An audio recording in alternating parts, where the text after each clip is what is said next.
प्रधानमंत्री नरेंद्र मोदी ने राष्ट्रीय शिक्षा नीति को लेकर वीडियो कॉन्फ्रेंसिंग को संबोधित किया।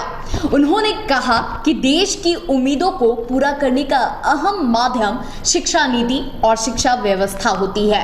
शिक्षा मंत्रालय की तरफ से आयोजित इस कॉन्फ्रेंस में सभी राज्यों के शिक्षा मंत्री, विश्वविद्यालयों के वाइस चांसलर और सीनियर अफसर शामिल हुए। वहीं झारखंड के राज्यपाल द्रौपदी मुर्मू और मुख्यमंत्री हेमंत सोरेन भी शामिल हुए। मुख्यमंत्री ने अपनी बातें दमदार तरीके से रखी। नई शिक्षा नीति 2020 पर राष्ट्रपति और प्रधानमंत्री के साथ चर्चा में झारखंड के राज्यपाल और मुख्यमंत्री ने भाग लिया। वीडियो कॉन्फ्रेंसिंग के जरिए राज्यपाल द्रौपदी मुर्मू और मुख्यमंत्री हेमंत सोरेन ने नई शिक्षा नीति पर अपने विचार रखे। राज्यपाल ने नई शिक्षा नीति को विश्वविद्यालय और छात्रों के हितों का बताया।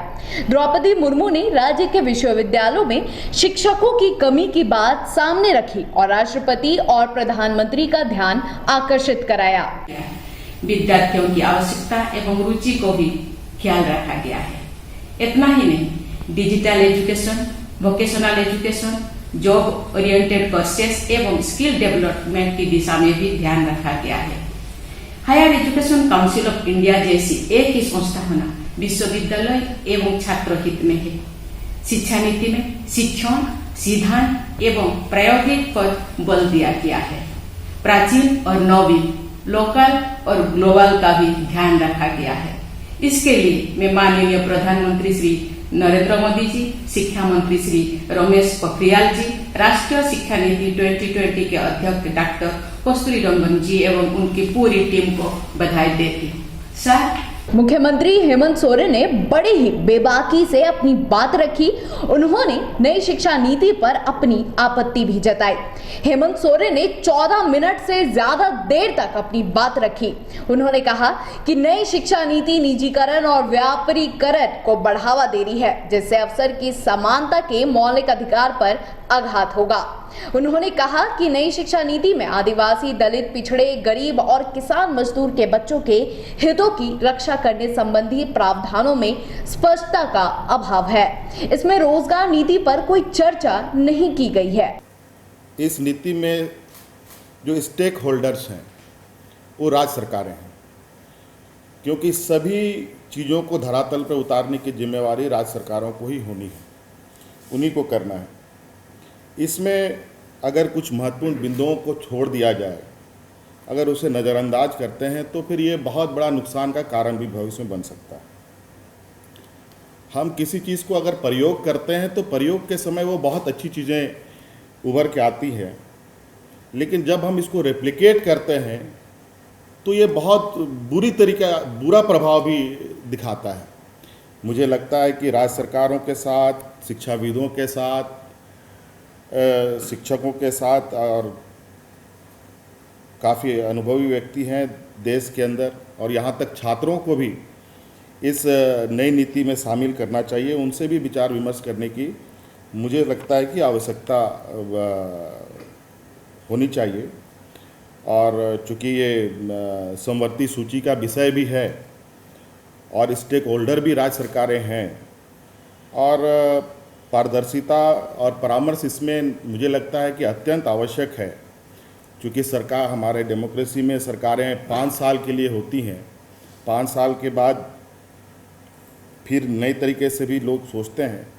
तो मुझे लगता है कि ये छोटा मामला नहीं है, ये बहुत बड़ा मामला है। 30-40 सालों के लिए ये योजनाएं बन रही हैं और इसमें बहुत सारे वर्ग इसमें आते हैं लोग।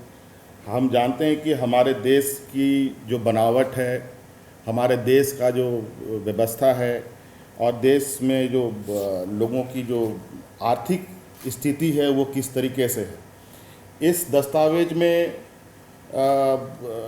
जो चीज़ें देखी गई है या देख रहा हूँ मैं, उससे बहुत सारी ऐसी चीज़ें सामने आ रही है जहाँ पर हमको कई चीज़ें सोचने पर मजबूर करती है। क्योंकि केंद्र सरकार और राज्य सरकारों में के बीच mau जो आज तक का जो शिक्षा के व्यवस्था में जो संबंध रहे हैं, उसमें ख़ास तौर पर जो आर्थिक व्यवस्था है, जिसमें धनराशि की आवश्यकता पड़ती है। राज्य सरकार और केंद्र सरकार दोनों मिलकर वहन करती हैं। मौजूदा स्थिति में जिस तरीके से स्थिति बनी है, केंद्र सरकार और राज्य सरकारों के बीच में जो समन्वय बना, पहले 75-25 का रेशियो होता था, फिर बाद में के वो जल करके राज्य सरकारों पर बोझ बढ़ने लगा और धीरे धीरे ये इस तरीके से होने लगी। लगता है कि आने वाला समय में पूरी बोझ राज्य सरकारों को ही उठानी पड़ेगी। इसमें इतने बड़े रिफॉर्म्स में किस तरीके से राज्य सरकार और केंद्र सरकार की हिस्सेदारी होगी, ये स्पष्टता नहीं है, ये स्पष्ट होना चाहिए था। वहीं राष्ट्रीय शिक्षा नीति पर हुई वीडियो कॉन्फ्रेंस को प्रधानमंत्री नरेंद्र मोदी ने संबोधित किया। मोदी ने कहा कि नई एजुकेशन पॉलिसी में पढ़ने के बजाय सीखने पर फोकस है। हमने पैशन, प्रैक्टिकल और परफॉर्मेंस पर जोर दिया है। प्रधानमंत्री ने राष्ट्रीय शिक्षा नीति को महत्वपूर्ण बताया। बहरहाल राष्ट्रीय शिक्षा नीति के वीडियो कॉन्फ्रेंसिंग के दौरान झारखंड के राज्यपाल द्रौपदी मुर्मू और मुख्यमंत्री हेमंत सोरेन ने अपनी बात दमदार तरीके से रखी और ये बताने की कोशिश की कि मोदी सरकार के शिक्षा नीति में स्पष्टता का अभाव है। सबरंग समाचार के लिए रांची से रुचि शर्मा की रिपोर्ट।